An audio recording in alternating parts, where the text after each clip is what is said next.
참고 견디는 것이 이기는 길이다. 그 말씀을 나누기 원합니다. 오늘 에베소 교회에게 성령께서 편지를 보내십니다. 에베소 교회의 행위는 먼저 칭찬을 하십니다. 수고하고 인내한 것을 안다. 그리고 참고 예수님의 이름을 위해서 견디고 또한 열심을 가지고 게으르지 아니했다라는 것입니다. 그런데 책망할 것이 생겼습니다. 처음 사랑을 버렸다. 그러니까 더 이상 인내하지 않고 참고 견디는 것을 내려놓았다. 그런 뜻입니다. 그런데 여기서 참고 견디는 것, 견디고 참아내는 것, 그리고 열심을 가지고 사는면은 어떤 일인가 보니까 7절에 보니까 이긴다라고 말씀하고 있습니다. 이기는 그에게는 생명나무의 과실을 허락하시겠다, 그런 뜻입니다. 여기서 말하는 생명나무는 예수님 그분이십니다. 그러니까 결국은 참고 견디고 인내해서 끝까지 주님을 붙들고 있는 사람이 예수님의 생명을 영원히 누리는 것입니다. 그러니까 중간에 버리면은 소용이 없다라는 말씀으로 우리가 잘 귀 담아 들어야 됩니다. 여기서 참고 견디지 않으면 어떤 일이 벌어지는가 했더니 촛대를 옮기시겠다. 그러니까 상급이 거기서 마치는 거예요. 그죠? 영광이 끝나겠다, 그런 뜻입니다.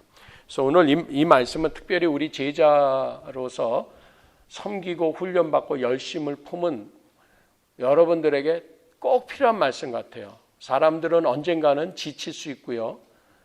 내려놓고 싶을 때가 있어요. 그때마다 우리는 서면은 안 됩니다. 책찍은 달리는 말에 하는 것입니다. 그죠? 그래서 하나님은 오히려 이러한 계시록을 통해서 지금 참고 견디고 수고하고 있는 교회를 향해서 지치고 힘들 날이 올 때에 지치고 힘들지 말고 힘을 내라고, 오히려 견뎌내라고 말씀 주시는 줄로 믿습니다. 그래서 참고 견디는 게 무언가 했더니 참고 견디는 것을 내려놓은 것을 가지고 첫사랑을 버렸다고 말씀하시는 것을 보니까 참고 견디는 것은 끝까지 사랑하는 것인 줄로 믿습니다. 그러면 왜 참고 견뎌야 하겠는가? 하나님을 우리는 본받으라 그랬습니다. 내가 거룩하니 너희도 거룩하라 그러신 게 하나님이세요. 그래서 하나님은 우리를 향해서 말씀하시는 게 이거예요.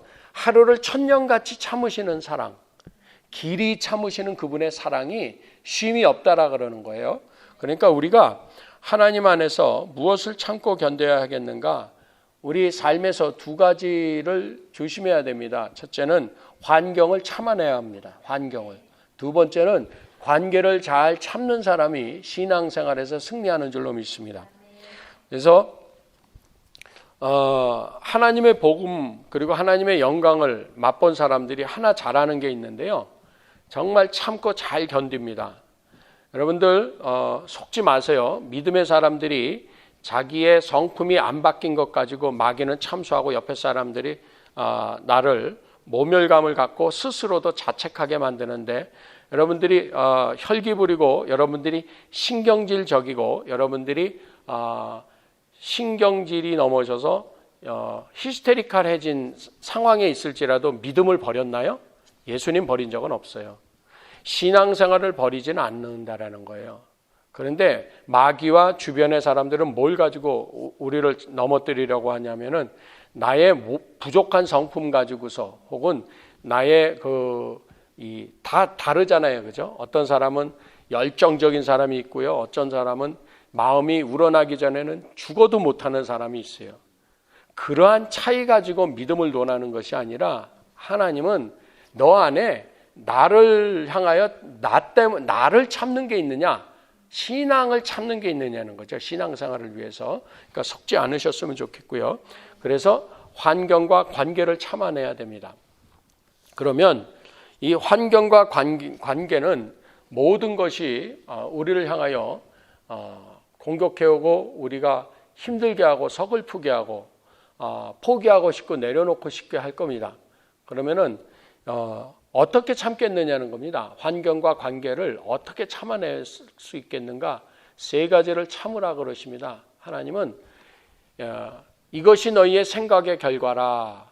생각을 참으라 그러시는 거예요.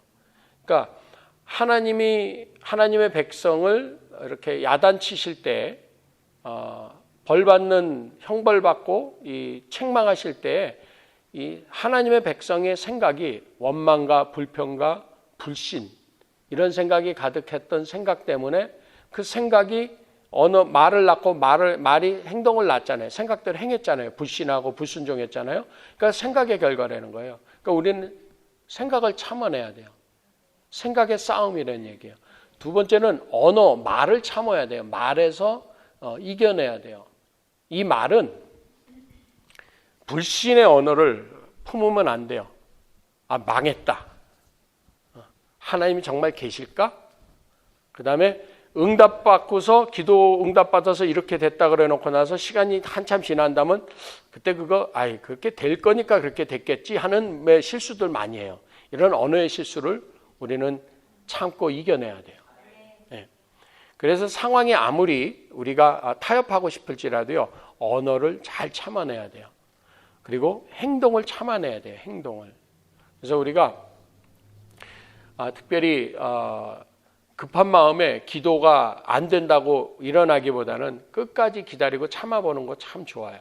그럴 때 그러면 그것을 어떻게 행동해서 핸들할 수 있겠는가 하는 방법에 관해서 우리는 몰두할 수 있어요. 그런데 하나님은요, 지금 방법을 말씀하시지 않아요. 하나님이 우리가 이 참고 견디는 우리가 열매 맺는 키워드는 어떻게 하우의 문제가 아니에요. 행위의 문제가 아니고요. 하나님과 나 사이의 관계를 회복하라 그러시는 거예요. 그러니까 우리가 환경과 관계를 참아내는 방법은요, 하나님의 관계 회복, 첫사랑을 회복하라 그러시는 거예요. 네가 지금 네 첫 행위가 하나님을 사랑해, 네가 나를 사랑했던 그 사랑이 지금 식어서 그걸 포기했기 때문에 사실은 네 행위도 포기되는 거고, 네 기도도 포기되는 거고, 네 전도도 포기되는 거고, 예배도 포기되는 거고, 기타 등등 다 포기된다라는 얘기예요. 그러니까 우리가 어떻게 참았는가를 성경은 잘 보여주고 계신 거예요. 요셉이 하나님의 비전을 받았어요. 그랬을 때 부모도 그랬고 형들은 그를 미워했어요. 그러나 그는 끝까지 생각을 버리지 않았어요. 참았다라는 얘기예요. 아, 그렇지. 이건 내가 무슨 아버지 어머니 절 받겠어? 그래, 내가 그냥 형들한테 얻어맞진 않는 게 다행이지. 이러지 않았다라는 거예요. 그의 비전, 그 생각을 끝까지 잡았다라는 얘기예요. 그리고 형들이 그를 팔아서 노예로 전락을 했는데요. 그는 그 생각을 내려놓은 적이 없어요. 그런 생각을 내려놓지 않았기 때문에 언어로 내려놓은 적이 없어요. 그는 그 언어를 표현해서 내려놓은 적이 없기 때문에 그의 행실이 어떻게 했어요? 하나님과 동행하는 사람으로 노예의 모습이 보여졌기 때문에 집사까지 올라간 거예요. 청지기장이 됐다는 얘기죠. 그러니까 집안 살림을 맡길 정도로 노예로 팔려온 대갓집 도련님이 거기서 부정적으로 생각이 바뀌거나 하나님이 내게 주셨던 언어라든가 하나님이 내게 주셨던 약속을 버린 적이 없다는 얘기예요. 감옥으로 누명을 쓰고 떨어졌어요. 그런데 그는 생각을 내려놓지 않았어요. 그러면은 생각을 내려놓지 않는다라는 얘기는 절망하고 낙심하고 포기하지 않았다는 얘기죠. 그리고 원망하거나 불평하지 않았다는 얘기죠. 누구를요? 하나님을요. 네. 그래서 요셉만 그랬나요? 우리가 잘 아는 한나 집사님 있잖아요. 사무엘의 어머니. 네. 사무엘의 어머니. 우리 식으로 말하면 집사님이에요. 그런데 네. 보세요. 대적 분인나가 있었어요. 첩이 애를 그렇게 잘 낳아. 그래가지고 그 남편은 자기를 사랑하지만 대적 분인나가 자기를 약을 올리지만 남편한테 화를 내지 않았어요. 말로 상대하지 않았어요. 분인나를 향하여 이게 첩주제 이러지 않았어요. 한나는 생각을 내려놓지는 않았어요. 하나님의 축복을 받고 하나님의 축복으로 나는 아이를 가져야 되겠다. 이 마음을, 이 생각을 내려놓은 적이 없어요. 그러니까 한나의 생각을 내려놓지 않고 언어를 바꾸지 않고 지킨 행동이 뭘로 나타났는가 했더니요. 성전에 가서 기도하는 것으로 눈물 흘리는 것으로 나타났어요. 누구 앞에서 자기의 생각을 내려놨어요? 하나님이요. 누구 앞에서 자기의 말을 내려놨어요? 하나님이요. 누구 앞에서 자기의 행동을 보였어요? 하나님이요. 그랬더니요, 그 미련한 제사장, 누구죠? 엘리 제사장이요. 그 기도하는 여인이 술 취했다라고 생각한 거예요. 중얼중얼 하고 있으니까. 그래가지고서 제사장이 와가지고 또 뭐라 그랬을 때 확 해가지고, 아니 무슨 목사님이 말에 기도하는 것도 모르고 무슨 영적으로 이렇게 무디에 이렇게 안 따졌어요. 자기를 오해하고 알아주지 못하고 위로해주지 못하는 주의 종 앞에서 생각을 풀어내지 않았어요. 언어를 바꾸지 않았어요. 설명했어요.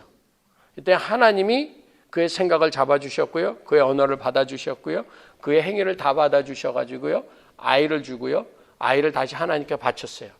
그랬더니요, 한나에게는 더 많은 아이를 또 주셨어요. 그리고 그 기도로 받고 생각을 지켜서 끝까지 인내하고 견뎌서 얻은 아이는 첫 아이, 이거 응답받은 아이 그러고 움켜쥐고 놓지 않았고요, 아브라함처럼 포기했어요. 아브라함이 이삭을 번제로 드리듯이 그 아이를, 어린 아이를 젖대서 이제 걷고 이러는 어린 아이를, 유치원생 같은 아이를, 프리스쿨이나 다닐 아이를 그냥 하나님한테 갖다 드렸어요. 그랬더니 신기한 일이 벌어져요. 그 아이는 어려서부터요, 그 엘리 제사장도 듣지 못하는 주님의 음성을 들어요. 그 당시엔 영적으로 무뎌져 가지고요, 하나님의 음성을 희귀했다 그랬어요. 말씀을 듣지 못했었어요, 선지자들이. 그런데 어린 아이는요, 사무엘아 사무엘아 부르시는데 음성을 들었어요. 왜 그랬을까요? 태중에서부터 하나님께 기도하는 어머니에게 태교가 된 줄로 믿습니다. 어려서부터 모태에서 기도를 받고 자라서, 기도로 잉태돼서 기도를 받고 자라고 안수를 받고 자라고, 태어나서 여전히 기도하고 예배드리는 어머니 아버지를 통해서 어린 사무엘은 그런 영성이 성립된 줄로 믿습니다. 룻이라는 여자가 남편을 잃었습니다. 청산과부입니다. 그죠? 모압 여인이에요. 룻은 둘째 며느리였어요. 나옴이라는 어머니가 모압 땅으로 이제 가뭄을 피해서 그 가정이 이사를 와가지고 얻은 며느리 둘이 있어요. 그런데 시아버지 죽고 큰아들, 둘째 아들 다 죽었어요. 그랬더니 처음에는 두 며느리 다 어머니 쫓아갈래요 그랬는데, 큰 며느리는 만류하는 시어머니 말씀을 듣자마자 떠나가요. 뭐 했다는 얘기예요? 말로만 했다는 얘기예요. 생각이 결정된 적이 없어요. 첫째 며느리는. 둘째 며느리 룻은 생각을 내려놓지 않았어요. 생각을 참았어요, 끝까지. 어머니 붙들겠다는 생각. 누구요? 하나님의 백성을 붙들겠다는 생각. 근데 그의 고백을 들어보니까 하나님을 붙든 생각을 내려놓지 않았다는 거예요. 지금 오늘 성경은 첫사랑, 곧 예수님을 붙든 사랑의 관계, 그 하나님을 향한 옳은 생각을 내려놓지 말라 그러시는 거예요. 내려놨었느냐? 회복하라 그러시는 거예요. 그러니까 여러분들은 이왕에 이 시작한 주님과의 이 허니문을 내려놓으시면 안 돼요. 여러분, 인생은 신혼기간이 있다 그러지만, 여러분, 신혼기간 끝나면 더 끈끈한 정이 생기는 거예요, 부부는. 그건 아무도 못 말리는 거예요. 그건 천지가 개벽을 해도 못 말리는 감사함이 서려져 있어요. 그 관계가 주님과 있어야 되는 거예요. 첫사랑을 끝까지 유지하는 주님과의 그 첫정을 유지하셔가지고요, 주님과 관계가 돈독해지실 수 있기를 축원합니다. 그래서 룻이라는 그 처자가 어느 정도로 그 시어머니를 붙들고 늘어지느냐면은, 룻기를 읽어보니까요, 어머니한테 이렇게까지 말해요. 야, 좀 떠나라. 그랬더니 나를, 어머니를 따르지 말고 돌아가라고 강권하지 말라라는 거예요. 어머니 고집 좀 그만 부리세요. 내 고집이 남아있다라는 거죠. 어머니를 꺾고 있어요, 지금. 믿음의 고집이죠. 그래서 어머니 가는 것에 나도 가고, 어머니가 유숙하는 것에, 어디서 주무시던 나도 거기서 자겠다라는 거죠. 그리고 어머니 백성이 내 백성 되고, 어머니 하나님 내 하나님 되고, 어머니 죽는 데서 나도 거기서 죽을 거라는 거예요. 그래서 내가 죽는 거 외에 어머니를 떠나면 하나님이 내게 벌을 내리시고 더 내리시기를 원한다라고 하나님을 붙든 생각을 내려놓지 않고 말로 선포했어요. 그런데 첫째 며느리는 말로만 하고 가버렸잖아요. 그죠? 은근히 가버렸잖아요. 그죠? 그냥 가도 말 안 할 텐데 그래도 큰 며느리도 쫓아온다 그런 걸 내가 보냈어. 그 소리 들으려고. 그런데 룻은 끝까지 말로만 하지 않고 어떻게 했어요? 실제로 행했어요. 그래서 신앙은 말로만 하는 게 아니에요. 말로 하는 게 아니라 행위로 하는 거예요. 실행으로, 행동으로. 그래서 야고보 사도가 믿음이 있다 하는 너는 내게 너의 믿음을 보여라. 행함이 있는 나는 너에게 내 행함으로 나의 믿음을 너에게 보이리라 그랬잖아요. 믿음은 행함에 있는 거예요. 그러니까 생각을 행하시고 언어를 행하는 거예요. 그게 뭐냐면 기도한 대로 살면 된다. 아멘. 그래서 하나님 앞에서 우리가 참고 견딤으로 이기는 사람은 이렇게 요셉처럼 한나처럼 또 룻처럼 생각과 말과 행동을 참고 견딘 줄로 믿습니다. 다윗 보세요. 다윗 끝까지 생각을 참잖아요. 그죠? 자기를 죽이려고 하는 그 사울 왕을 끝까지 안 죽이잖아요. 생각 참아요. 그리고 중간에 생각을 참지 못해서 밧세바를 범하고 그의 남편 자기의 충실한 장군 우리아를 죽여요. 그런데 하나님의 생각과 하나님의 말씀이 선포되니까 바로 자기 생각을 내려놓죠. 회개하잖아요. 내가 죽을 죄를 졌다라는 거예요. 내가 그 사람이라 그러잖아요. 그러니까 우리는 하나님 앞에 이렇게 첫사랑을 내려놓고 내 생각을 잡았을 때 하나님의 이론 앞에서 회개하는 게 첫사랑을 회복하는 길이에요. 그러니까 첫사랑을 회복하는 방법은 무엇이다? 회개라는 것이에요. 다윗을 보니까 그는 마음의 합한 자였는데 자기가 항상 하나님과의 관계가 끊어지는 내 생각을 붙들었을 때, 내 언어를 붙들고 내 행위를 붙들었을 때 하나님의 워닝이 오자마자 어떻게 했어요? 회개하고 돌이켰어요. 솔로몬에게는 하나님이 2번이나 나타나셔서 너 회개하라고 기회를 주셨어요. 솔로몬은 자기 생각을 안 바꿨어요. 하나님의 생각을 내려놓고 자기 생각을 붙들고 자기 언어를 붙들고 늙어가지고 처첩들의 그 이방 여인들의 말을 쫓았다고 돼 있었어요. 그러니까 하나님과의 사랑을 버리고 젊은 이쁜 여자들을 사랑해 버린 거예요. 그러니까 버림받은 솔로몬이 되는 거예요. 야곱 같은 사람은요, 하나님이 자기를 사랑하시고 자기를 축복하신다라고 하나님의 뜻이 섰는데도 불구하고요, 어머니 리브가를 통해서요, 내가 큰 자가 아니라 작은 자를, 둘째를 사랑하겠다라고 어머니한테 예언 주셨단 말이에요. 리브가가, 그죠? 아이를 낳을 때 주셨단 말이에요. 그러면 야곱이 그거를 아니까 장자권을 탐냈단 말이에요. 그런데 야곱은 그거를 참고 견디고 기다리지 않고 어떻게 했어요? 뺏으려고 들었단 말이죠. 그 뺏으니까 어떻게 됐어요? 그게 지름길인 줄 알았더니 돌아가 버렸어요. 우리가 가끔 이 길이 막혀서 내려서 가면 될 줄 알았더니 이게 지름길이 아니라 막힌 길이 될 때가 얼마나 많습니까? 인생을 하나님이 주신 하나님의 말씀을 생각을 잡아서 그 길로 가지 않는 한 우리는 항상 돌아갈 겁니다. 그 얘기는 뭐예요? 세월을 아끼지 않은 것이에요. 세월을 허송하는 것이에요. 그래서 하나님을 향한 그 사랑을, 말씀을, 하나님의 뜻을, 그 생각을 내려놓고 말을 바꾸고 행위를 옮기지 않는 사람들은 돌아가는 수뿐이 없어요. 이게 뭘까요? 촛대가 옮겨지기는커녕 아예 촛대도 못 붙들어 보는 사람들이 그래서 많은 것이에요. 그래서 오늘 우리가 기억하는 것은 요셉이나 한나나 룻이나 다윗처럼 자기 생각을 내려놓고 언어를 참고 행동을 참아낸 사람들이나 이것을 참지 못했던 야곱 보세요. 또 사울 왕 보세요. 자기 생각을 참지 못하고 다윗 죽이려고 들다가 결국 자기가 끝장나잖아요. 그죠? 그 야곱도 그랬고 사울도 그랬고 왜 그러면은 이런 것을 참아내지 못했겠는가? 제자들의 모습을 통해서 이들의 비슷한 모습을 보죠. 제자들이 예수님 만나서 훈련 받았잖아요. 그런데 끝까지 참고 견디지 않고 어떻게 했어요? 배반하고 도망갈 뿐이 없었죠. 그런데 그들이 오순절 마가의 다락방에서 성령에 강림하시고 성령을 받고 났더니 이 사람들은 죽음까지도 참고 핍박을 당해서 유리방황을 해도 조국을 쫓겨나도 참고 견디고 순교까지 했잖아요. 그죠? 여러분, 야곱도 사울도 제자들도 참고 견디지 못했던 이유는 하나뿐이 없어요. 하나님의 영광을 보지 못했기 때문에 그랬어요.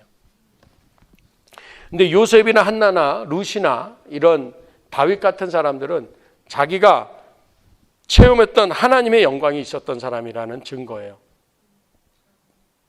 사울 왕은 전쟁을 나가기 전에 예배를 드리고 나가야 되는데 이 사무엘 선지자가 늦게 오니까 자기가 예배를 드려버려요. 자기가 번제를 드렸어요. 제사를 드려버렸어요.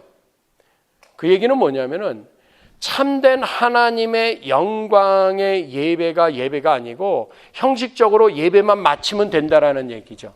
주일 예배에 오는 게 목적이 아니라 주일 예배에 도착해서 하나님의 영광을 받겠다라고 하나님의 영광에 참여하겠다라고 오는 예배가 정말 예배죠. 시간 때우기식의 설교도 듣지 않고 기도도 하지 않고 찬양도 건성으로 하는 그런 식의 예배가 사울적 예배가 되는 것이에요. 그래서 그렇게 예배를 실패하면 자기 생각을 잡게 돼 있어요. 그러니까 나가가지고 전쟁하면 전리품 남기지 말고 싹 없애라 그랬잖아요. 안 없애잖아요. 왜 그랬어요? 자기 생각을 붙드니까 하나님 생각 내려놓은 거예요. 촛대가 옮겨요, 안 옮겨요? 옮겼어요. 누구에게? 다윗에게요. 그러니까 왕의 위도 옮기시는 판에 우리의 일반적인 일상에서의 촛대는 하루에 옮겨지는 촛대가 작은 거로부터 해서 일생에 크고 작은 촛대들이 얼마나 많은지 정말 후회스러운 게 많은 거예요. 그래서 방법은 하나뿐이 없어요. 성령 받으면 성령으로 충만하면 돼요. 근데 여기서 우리가 알아야 되는 게 있어요. 그럼 첫사랑 회복에 관해서 성령으로 다시 충만함으로 회복하는 게 무엇인가? 이걸 receive라고 표현했어요. 성경에서는. 영접하는 자, 곧 그 이름을 믿는 자들 그렇게 돼 있거든요. 영접이 뭔가 그랬더니 거기서 receive예요. receive. 그게 믿는 거라는 거예요. 믿음은 받는 거예요. 하나님의 첫사랑을 언제 회복하냐면요. 여러분에게 지금 떨어지는 선포되는 말씀을 받는 사람이 이기는 거예요. 누가 믿음 있느냐고요? 예를 들어서 오늘 여기에 성도님들 중에 영적 체험이 없는데 성령께서 너는 내게 부르짖으라 그리하면 너에게 응답하고 크고 비밀한 일을 보이신다 하셨습니다. 그래서 오늘 밤에는 한 번도 안 부르짖어 본 분도 부르짖어서 기도할 수 있기를 구하셔서 정말 악을 써서 한번 부르르 떨면서 짖어보는 마음으로 부르짖겠습니다 했을 때 그 말을 receive 한 사람은 믿음으로 행동하는 거예요. 그런데 말은 건성으로 듣고 난 부르짖는 게 이상해. 그러고 안 부르짖으면 그건 receive 한 게 아니에요. 그러니까 믿음은 받아들이는 거예요. 받아들임의 문제예요. 성령을 뭐 해라? 받으라 그랬지 성령을 튕겨라 뭐 이런 적 없거든요. 성령을 receive 하라 그랬어요. receive. 성령 충만을 받으라. 거기서는 그러니까 성령 충만을 받으라는 뜻은 receive의 의미지만 뭐라고 표현했냐면 be filled, 채움을 받으라는 거죠. 가득 채우라는 얘기죠. 또 고린도 후서 6장을 1절을 보니까 은혜를 헛되이 받지 말라고 되어 있어요. Do not receive the grace of God in vain. 헛되이 은혜를 받지 말라는 거죠. In vain. 실패하지 말아라. 버리지 말라는 거죠. 그러니까 보세요. 믿음은 받아들여, accept 하는 거예요. agree 하는 거예요. 첫사랑 회복은 언제 우리가 회복하느냐? 여러분에게 떨어지는 말씀에 그냥 그대로 순종하면은 여러분들은 열매 맺게 돼 있어요. 똑같은 설교가 들어갔는데 목사님 따라서 기도한 분들은 지금 누리고 있잖아요. 똑같은 설교를 듣고도 안 하는 분은 못 누리고 있는 거잖아요. 아주 간단한 논리예요. 믿음은 receive예요. agree 하는 거예요. accept 하는 거예요. 그러니까 영접이라는 얘기가 그거잖아요. 손님이 왔는데 문을 열어드리고 받아들이냐는 얘기죠. 그래서 문 열고 받아들였는데 냉수 한 잔도 대접 안 해요. 냉수를 갖다 놨는데 대화가 없어요.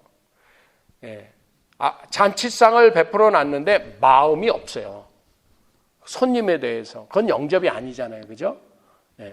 그러면 하나님이 오죽하시겠어요. 그러니까 첫사랑을 회복한다라는 이야기는 하나님을 향해서 열렸던 마음과 하나님의 말씀을 향해서 열렸던 그 귀, 마음을 다시 열라라는 거예요. 또 받으라는 거예요.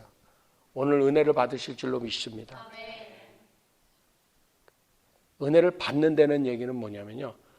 그 받은 은혜를 가지고 나가서 사는 거예요. 근데 우리는 어디서 실수하냐? 은혜 받았대. 받기 뭘 받아? 그 받았다라는 얘기는 뭐냐면 그 받은 은혜로 말하고 있느냐는 거죠. 받은 은혜로, 자, 쉬지 말고 기도하라는 말씀을 받았다면 기도를 하는 거죠. 전도의 말씀을 받았다면 전도하는 거죠. 용서의 말씀을 받았다면 용서하는 거죠. 기뻐하라는 말씀을 받았다면 기뻐해야 되는 거잖아요. 그런데 우리는 들었으나 받지 않았어요. receive 한 적이 없어요. 그래서 오늘 참고 견디는 것은 끝까지 사랑하는 것인데 무엇을 참는가? 우리의 환경과 우리의 관계를 참아야 되는데, 그럼 그런 환경과 관계 속에서 우리의 생각과 말과 행동을 참는 것인데, 이것은 하나님을 향한 생각, 하나님이 주신 생각, 하나님을 향한 말, 하나님이 주신 말, 하나님을 향한 행동, 하나님이 주신 행동을 참고 이루어내는 거예요. 누구처럼? 요셉이나 한나나 룻이나 욥이나 다윗처럼. 이것을 실패해서 서둘렀던 야곱이나 시기 질투했던 사울 왕은 실패했고요. 제자들도 성령 받기 전에 실패했어요. 길게 못 참았어요. 근데 성령 받고 나니까 어떻게 했어요? 하나님과의 참된 관계가 서고 하나님을 사랑하게 되니까, 정말 사랑하게 되니까. 자, 보세요. 베드로에게 시몬아, do you agape me? Yes, I phileo you. Do you agape me? Yes, I phileo you. Do you agape me? You know I phileo you. 이랬단 말이에요. 그런데 그의 고백대로 하나님은 예수님을 다시 그에게 사랑하게 하셨어요. 그런데 그 입장에서는 필레오로 갔는데 하나님의 사랑은 필레오가 없거든요. 그러니까 베드로에게는 아가페로 하나님을 향하게끔 응답하셨어요. 그래서 죽음을 이기는 신앙인으로 선 줄로 믿습니다. 하나님이, 성령이 우리에게 오시면은 사랑은 관심이라는 힘을 갖게 돼 있어요. 여러분 기도에 관심 가지고 계시죠? 성경에 관심 가지고 계시고, 전도에 관심 가지고 계시고, 은혜에 관심 가지고 계시고, 축복에 관심 가지고 계신 거, 이게 내가 지금 주님을 사랑하고 있다라는 증거예요. 그러니까 내 관심이 어디 있냐는 거예요. 간단해. 내가 하나님 사랑하나? 예수님 사랑하나? 내 관심이 돈인가? 남자인가? 뭐 오락인가? 간단히 보면 알아요. 근데 최고의 관심은 뭐예요? 그러면 일상적으로 우리가 삶에서 몰두할 수 있죠. 몰두할 때 주님의 메시지가 올 때 그물과 배를 버려두고 부모 자식을 버려두고 돌이킬 수 있느냐? 엄마가 밥 먹어라 그랬을 때 놀이를 놓아두고 집으로 뛰어들어가는 그 모습, 그것으로 충분한 관계가 우리와 주님과의 관계예요. 여러분 속지 마시고 여러분의 일상에 몰두할 일에 몰두하세요. 그러나 주님이 종치실 때 놓고 돌이키시면 돼요. 또 주님이 넣으시오 그러면 또 돌아와서 그거 가지고 일상을 살면 되잖아요. 아, 누가 지금 머리 깎고 지금 절 들어가자는 거 아니에요. 주님은 산에서 내려가라 그러시는 거예요. 현장에서 살라 그러시는 거예요. 아멘. 그런 거예요. 그래서 사랑은 관심을 세워주시고요. 관심 있는 사랑을 하게 되면 뭐가 생겨요? 관심을 넘어서 열심히 생기죠. 이게 힘이에요. 힘. 사랑하는데 2시간 3시간 통하는데 아무 지장 없잖아요. 그죠? 네. 오빠가 사랑할 때 시간에 상관이 있었어요? 네. 그거 뭐야? 안 끊는다잖아. 전화하느라. 네. 그게 사랑이에요. 사랑에는 열심히 있는 거예요. 열심. 여러분 주님을 정말 사랑하는데, 주님과의 관계에 있어서 주님을 섬기는데 짜증나고 실증났다? 그건 식은 거예요. 그건 회복해야 된다라는 뭐예요? 반증이에요. 증거예요. 네. 아멘. 그렇게 하시면 돼요. 그래서 하나님의 사랑이 우리를 참고 견디시는 것은 왜 그래요? 그분에게 힘이 있어요. 우리 향하신 관심과 뭐예요? 우리 향하신 열심이 있다는 거예요. 하나님이 나를 향한 관심을 잘 기억하셔야 돼요. 하나님은 나를 얼마나 관심하셨냐면 나보고 온 천하보다 귀하다 그러셨어요. 잃어버린 나 하나를 위해서 지금 자리 잡고 있는 99마리보다 내가 더 소중하다 그러셔서 나를 찾아서 이 세상에 내려오셨다는 걸 믿으셔야 돼요. 아멘. 그리고 하나님은요, 나한테 얼마나 관심이 있는가? 여러분들이 관심도 가지고 있지 않은 여러분들의 머리털까지 세고 계시다니까, 그분이. 하나님이 시간이 많으셔서요? 하나님이 할 일이 없으셔서요? 아니요. 하나님이 나를 그렇게 관심하셔서 너는 머리털까지 세셨다라는 얘기예요. 할렐루야. 그 관심을 매일, 주님, 할렐루야, 이것도 키워보세요. 흰머리 몇 개게요? 그러고 이제, 여러분하고는 해당이 안 되겠네. 장로님하고 저는 주님하고 흰머리 개수를 세고 있는 거예요. 그런데 하나님의 관심은 그 정도가 아니에요. 나는 오늘 네가 머리 빗을 때 머리털 몇 개가 빠진지 난 다 안다. 그리고 몇 개 난지도 알고 있다. 그러시는 분이세요. 세상에 그런 관심을 우리가 모르고 산다라는 것은 불행해요. 그러니까 여러분 순간순간마다 주님이 나를 관심하고 계시구나 믿으세요. 염려 마세요. 아무 걱정하지 마시고요. 얼마나 관심을 하셨는지요. 우리가 태어나기 전부터 내 이름을 지어 놓으셨고요. 내 형질이 형성되기 전에 나를 아셨고 나를 부르셨다 그러셨어요. 그 관심을 뛰어넘을 관심이 있겠어요? 없어요. 그리고 그분의 열심은요, 한마디로 말씀하셨어요. 죽기까지 살아가셨다 그랬어요. 여러분, 배고픈 것 중에 가장 최상급 표현이 뭐예요? 배고파? 죽겠다. 보고 싶은 것 중에 가장 최상급 표현이 뭐예요? 보고 싶어? 죽겠다. 주님이 내가 널 사랑해서 죽었다 그러셨어요. 죽겠다가 아니에요. 나는 너를 위해 죽어버렸다 이런 거예요. 그거보다 더 큰 사랑이 있으면 말씀 좀 해보세요. 그분의 사랑을 우리가 영광을 받으면요, 우리도 그분 위해서 죽어요. 죽고자 하는 자가 사는 줄로 믿습니다. 기도하겠습니다. 주님, 우리의 생각과 언어와 행동을 죽이기 원합니다. 주님을 사랑합니다. 우리를 사랑하신 예수님 이름으로 참고 견딤으로 이기게 하여 주시옵소서. 예수님 이름으로 기도합니다.